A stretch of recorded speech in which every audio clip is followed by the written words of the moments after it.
Greetings and salutations, my name is Deku Druid, and today we'll be continuing our playthrough of Warhammer 40k Dawn of War. Last time we left off with the second mission, we managed to rout the Orc Menace near the water treatment plant, and we also discovered that there might be something suspicious going on around our dear librarian. I have to admit, I've been really enjoying this playthrough. It's nice to go back, and I've been getting a really good sense of nostalgia. It's reminded me mainly of how cool the Blood Ravens are as a chapter. I really like them. The fact that Gabriel seems to be really tight with his brother Librarian is actually very unique among space chapters. As far as I understand, a lot of them really dislike their Librarians, because, you know, nobody really likes Psychers or Warp or anything to do with it. But, yeah, let's get into it. Third mission. Hope everything goes well. The Orc invasion is far more serious than we originally imagined. The Imperial Navy, with the help of the Blood Ravens battle barge, the Litany of Fury, has regained tenuous control of the space around the planet.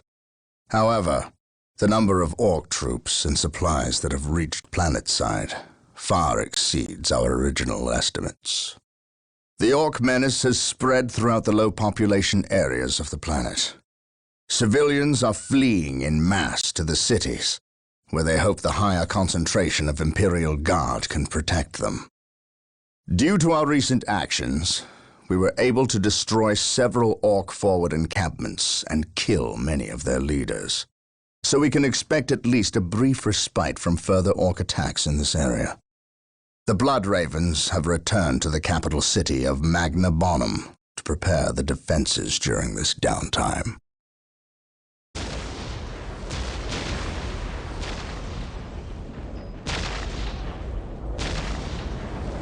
Brother Mateo, second squad is to man those buildings opposite the market streets. Go! Brother Tantheus, take ninth squad and shore up our defenses along our southern flank. We need those gun emplacements operational.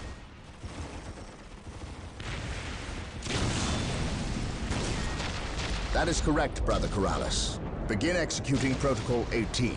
We will silence that Orc artillery. My lord, I have taken the liberty of stationing my Imperial Guard around the key facilities, including the spaceport and power plant. Your initiative is admirable, Colonel, but I need you to pull your men back to this location where they can concentrate their defense. But if we abandon the spaceport... We cannot hold the spaceport, Colonel. We have to maximize our defense in one location to assure victory. Do not mistake the Orcs' simple manner for stupidity. They are far more cunning than they may seem. Now go. Yes, my lord. I do not agree with this course of action. Why are we sitting back waiting for the Orcs to strike? We should attack! Surely it is better than doing nothing. You would have us meet the Orcs on open ground? That would be madness. It is written in the Codex Astartes that this situation calls for a defensive action. Of course. You are right. Perhaps patience is the better virtue here.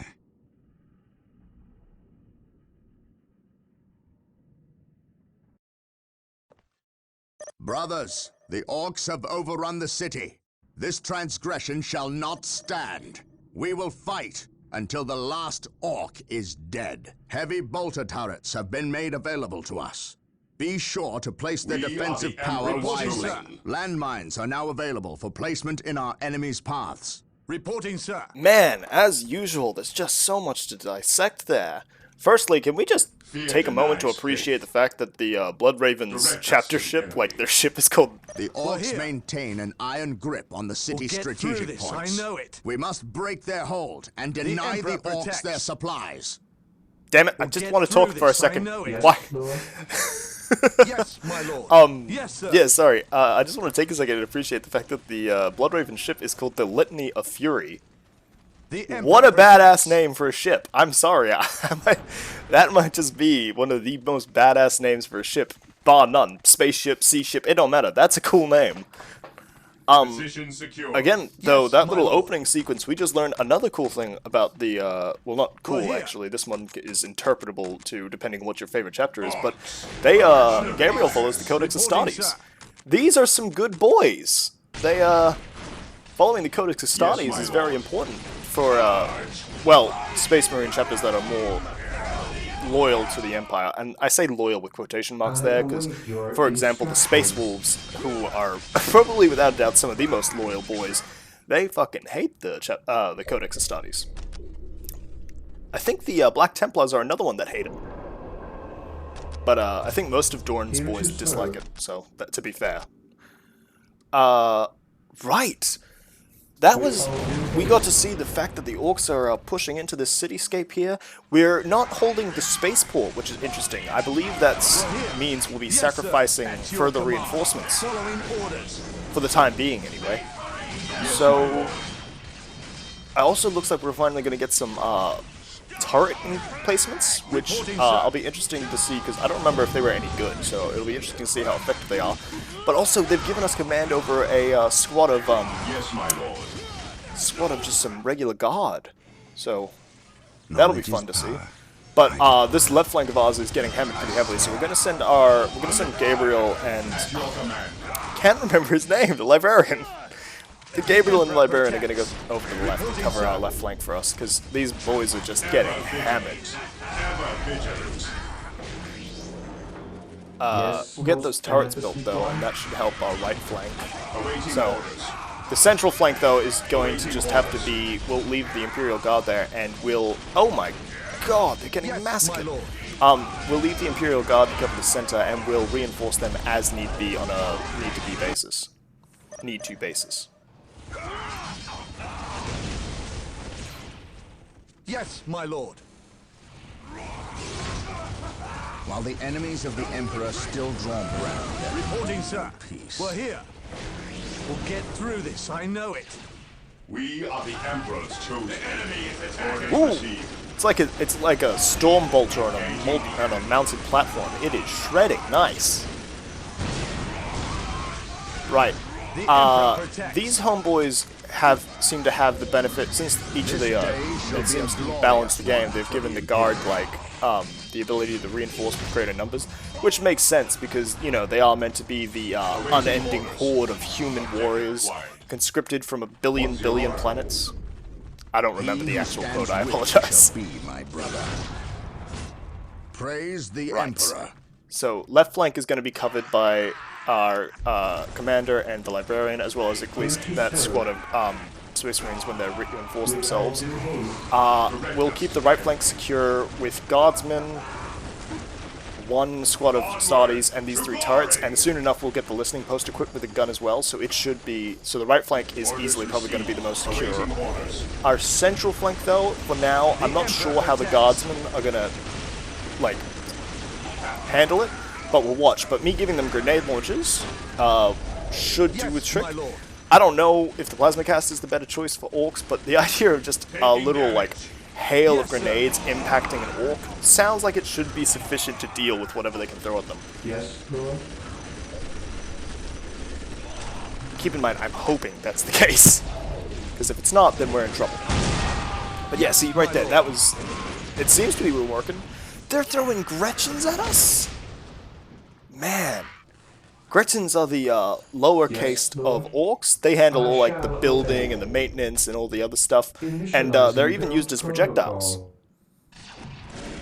If you don't get what I mean by that, I mean they throw the Gretchens.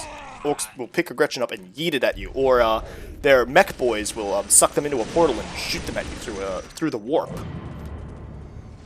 Because that's what you want, a rabid little green thing flying at you, suffused with warp and chaos energy.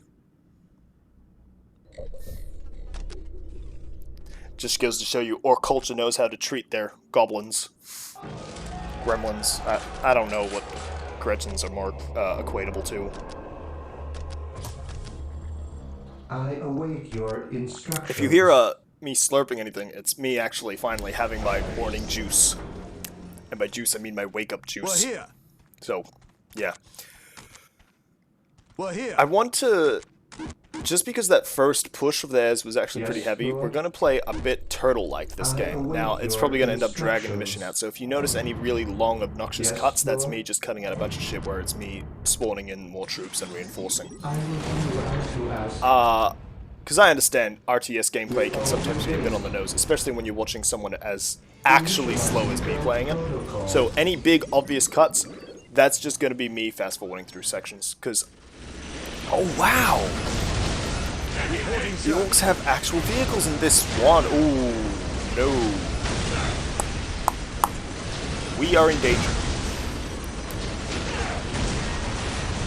Reporting, sir.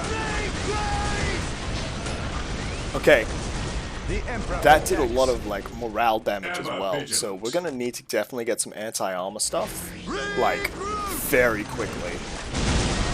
Also, it seems the grenades don't seem to do too much to vehicles, which I guess is fair, because they're probably frag grenades, but it would have been nice if they could have had crack or melter grenades.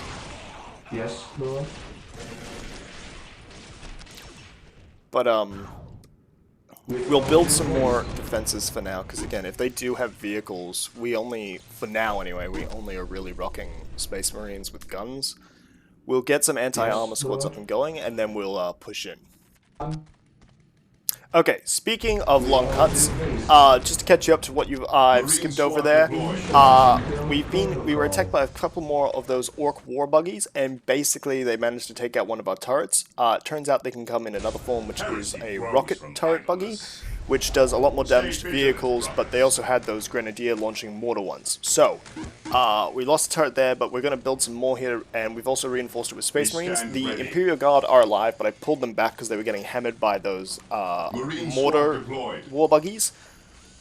And the other thing we did is I went and hammered out as much of the research as we could. I upgraded our stronghold to tier 2, so we got access to that research. And more importantly, we now finally have access to rockets, which will allow us to take care of those war buggies. Because I thought the killer cans from the last level were a problem, but no, there are far worse things. Now I'm just exploring the map to see if there's anything else I've missed. Oh, also I captured one more strategic point, the one that is south from the right flank. But yeah, these the war buggies are a slight problem. The rocket ones, funnily enough, not as much.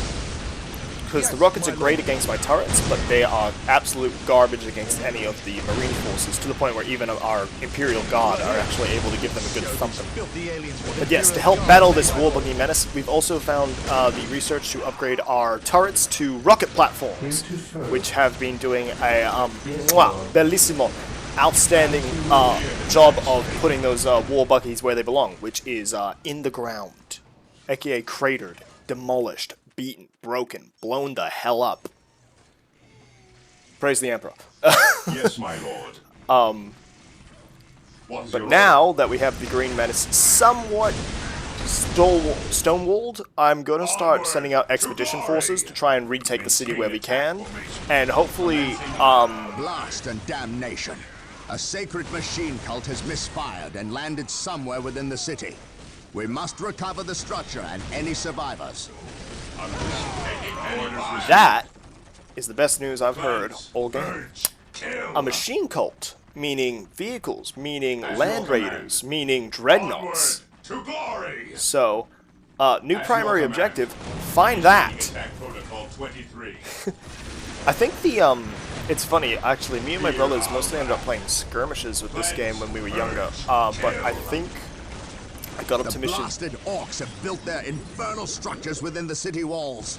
Destroying these structures is vital if we are to regain control over the city. 4 or 5. Yeah, I'm gonna let Gabriel speak every time. Like, every time. Gabriel gets priority speaking. Because as interesting as I'm sure it is listening to my horrendous voice, Gabriel's is just that much more so. Man, rockets are just king in this game, man. If I had it my way, I'd try and get... I like the Storm Bolters, but I'd also really like to try and get my hands with some more melee-specific troops. The Flamers are okay, from what I've seen, but I always end up getting dragged into too many close-range battles, so I'm not sure which reigns supreme between the Storm Bolters and the Flamers. Flamers seem to do okay. Hey, there it is!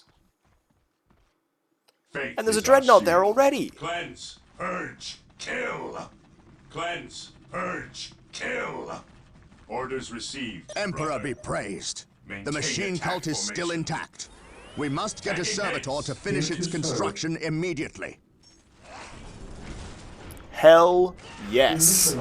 Cute little autosave there.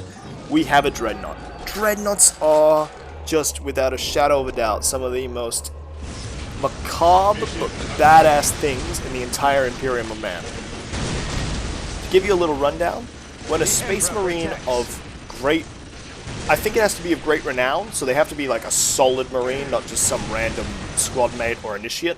But when a Space Marine of some solid renown ends up getting injured in battle to the point where he's no longer capable of fighting, they don't put him down. They don't retire him.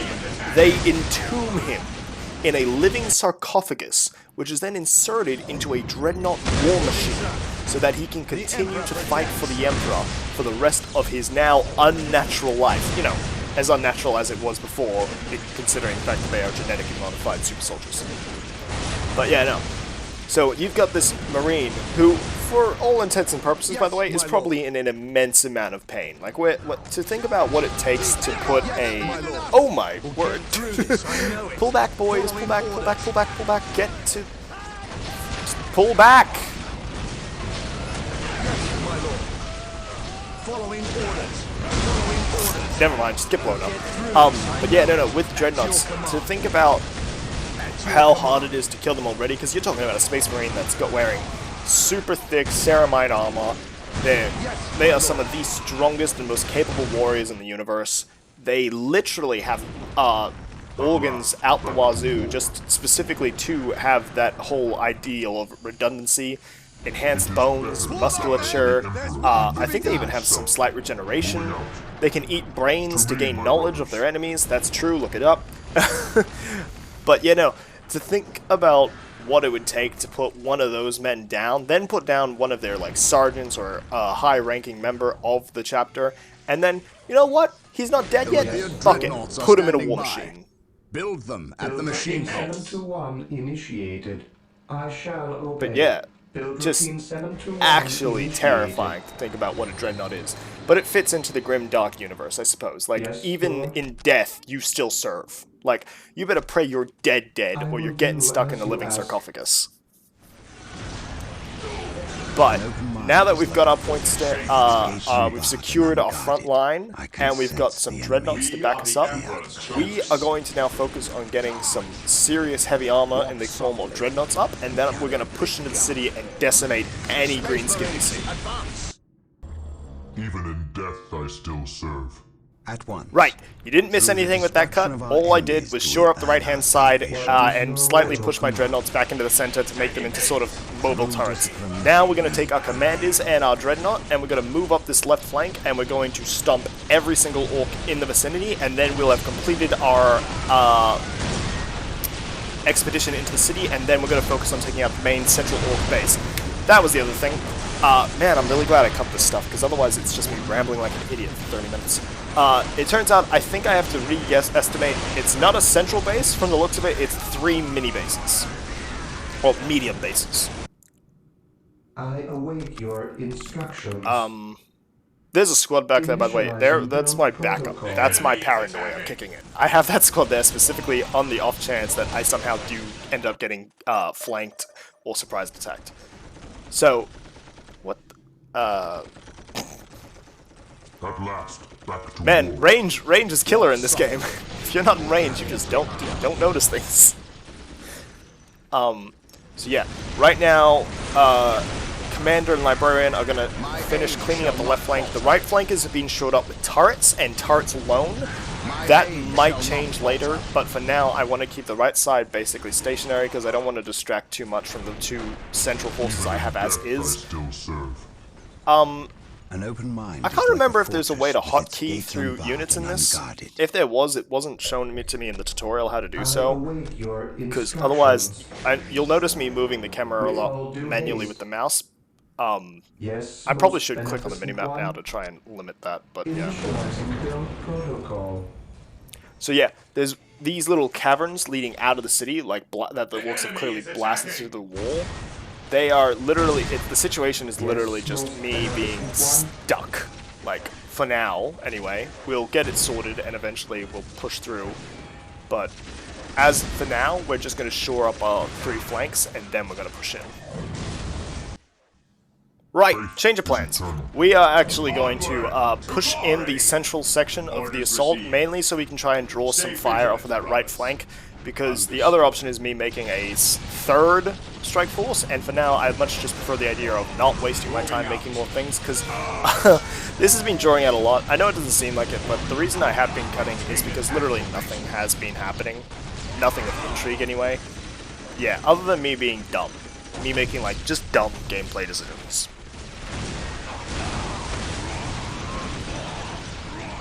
So, now we're going to take care of the central area first, and I just want to get it cleared up, basically, so that the other groups can start pushing in. Yes, Speaking of, let's get that upgraded. We'll get some stuff put here so we can defend it. Actually, I want to try out these mines. We haven't really used them this level, even though we unlocked them, because I wasn't sure as to how effective they would be. But, may as well place some down. Have I talked about servitors before? Through discipline, I don't know if now's the time. Like, we are pushing in the forward assault, so... At the same time, servitors... If dreadnoughts are macabre but badass, servitors are fucking terrifying. You know what? It's just more Wog Towers. I'm going to talk about it. Servitors are humans who have been given... who, under the command of a high-ranking member of either the Inquisition, the Imperium in general, or the Mechanicus, there's no nice way to say this, they've been lobotomized, okay? They've been brain scrubbed, lobotomized, just, it's actually fucking nightmare fuel. And then their body is terribly, and I mean this, terribly augmented by a Mechanicus member who like cuts off limbs, replaces them with tools and stuff, and it's fine. You know, it's like, oh, okay, well, that's not the worst thing in the Imperium. No, it's not, until you remember the fact that they're not just doing it to criminals or traitors. They're doing that shit to, sometimes that shit happens to anyone who experiences chaos. That's right. If you see chaos, there's a chance that some Inquisitor is going to come along, arrest you, and have your ass lobotomized. Yes, To get an idea, actually, I know nobody watches these yet, or no one ever probably will, because, I mean, Dawn of War's been out for years, and old game gameplay probably isn't, you know, what everyone wants to watch, but if you want an honest-to-God recommendation of something that you absolutely should watch, go to Vox in a Void, their YouTube channel. Absolute chads. Like, the stories they tell are breathtaking. The one you're gonna want is Gavin Bob. It's a story about these two Ogryn. I love Ogryn.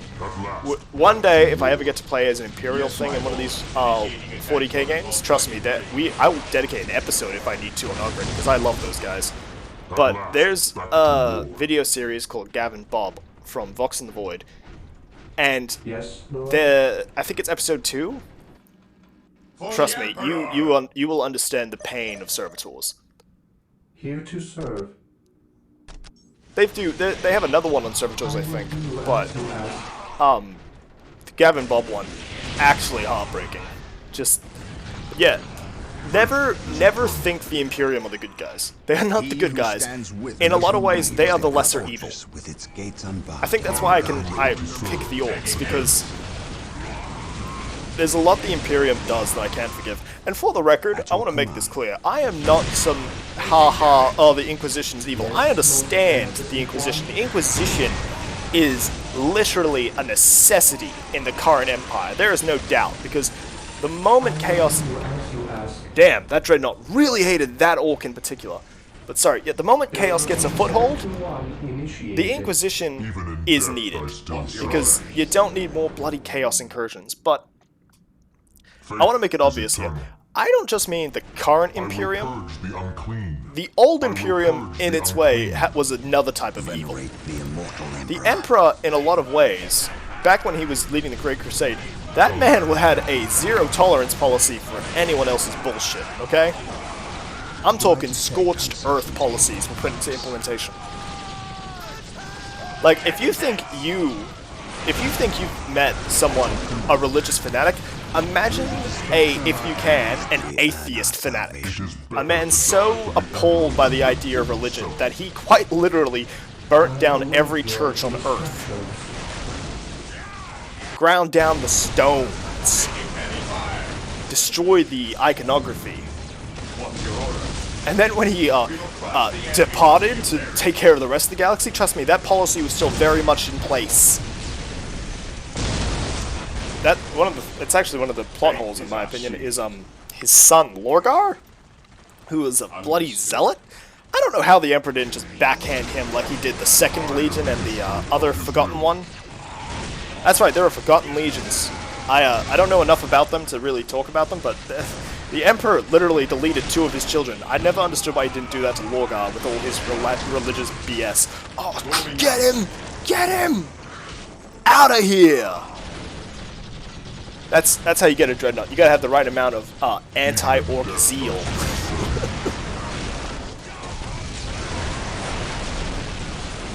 But the Imperium, yeah, it's just so important for me to remember that fact that the Imperium are not necessarily the good guys. They are the human faction. That is the most honest way to describe them. They are not the good guys, they are the human faction. Before anyone jumps on their dicks, the Eldar are not the fucking good guys either. If you have control of the entire galaxy and you decide to enter a bunch of murder sex cults because you're bored, you're not the good guys. We stand ready. I might forgive the Exodites. Don't know enough about them to really judge them, to be fair, but the Exodites seem okay. Oh! Yes, give it to him! There it is, give it to him! Yes, yes, yes! Boom! He's out of there. Orders received. Direct us to the enemy. You'll notice me taking heavy casualties. That's because right now I'm too obsessed with watching my Dreadnought work. Fear denies faith. Give him the pins! Out of here! Direct us to under fire. Ever Sorry, I got distracted there. This is what I mean with me making videos. It's basically going to be, especially for an old game or an RTS game where I don't have to be actively controlling things 100% of the time, I'm going to go on tangents. Oh! There! Right there! You guys just got to see. That's how orcs get their buildings started. They have them airdropped in. One of their orc boys in one of the Dakar planes, I think the Dakar planes is the name for them, comes by and literally drops the building materials into the ground, and then they just throw Gretchens at it to get it to build itself.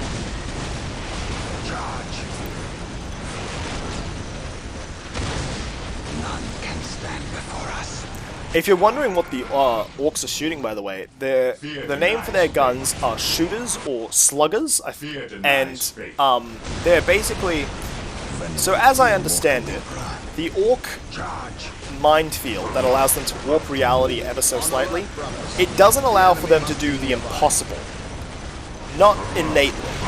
They can't just immediately pick up a stick shaped like a gun and have it shoot like a gun. What it can do, though, is I want you to picture a dead... Okay, so pretend a regular orc boy finds a dead space marine and his gun's been run over by a tank. Now an orc can pick that up and take it to a mech boy. The mech boy is going to take that, and what he's going to do is he's going to fix it. And by fix it, I mean he's going to make it look like a shooter. So he's going to screw some teeth into it, get some extra plating to make it bigger and chunkier. He might give it a new barrel. He might know to do that. The trigger is going to literally be a broken piece of wood, and he's going to put an empty can on the end to make the barrel look. Here's the thing. Somehow that's going to fix it. Because that is what the orc warg minefield can do.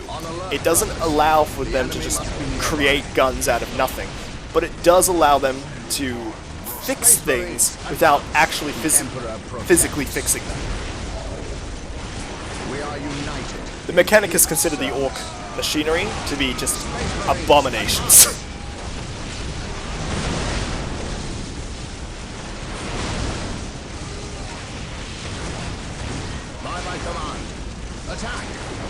Like, looted, like, that's what the orcs are, though. They are raiding, looting, fun-loving, green, blow-em-up bro dudes. So the guns they're shooting, they could be shooting any number of DACA bullets, and when I say DACA bullets, I mean I have no earthly idea what they're shooting. They could be bolters, auto guns, anything. I do mean anything. Probably not energy weapons or pew-pew weapons, because they don't have the fondest appreciation for lasers and las rifles and stuff that the regular, excuse me, guard guys use. What's your order? Weapons at ready. It is time. It is another interesting point to note that the orcs as a whole, it's really interesting. Killing an orc just makes more orcs, and what I mean by this is, because the orcs are a fungus, what the Dreadnought just did there, that squeezing, crushing, and throwing him away thing, all he's done is spread a bunch of orc spores, which will then grow into orc fungus, which will then grow into more orcs. The actual way to take care of orcs, burn everything. Burn, because the orc spores can dig really deep into the ground. So when I mean burn everything, I mean you can't just burn the plants, the trees, the buildings, and the corpses. You gotta burn the soil. And that is a victory, I think. No other objectives? Nah, awesome.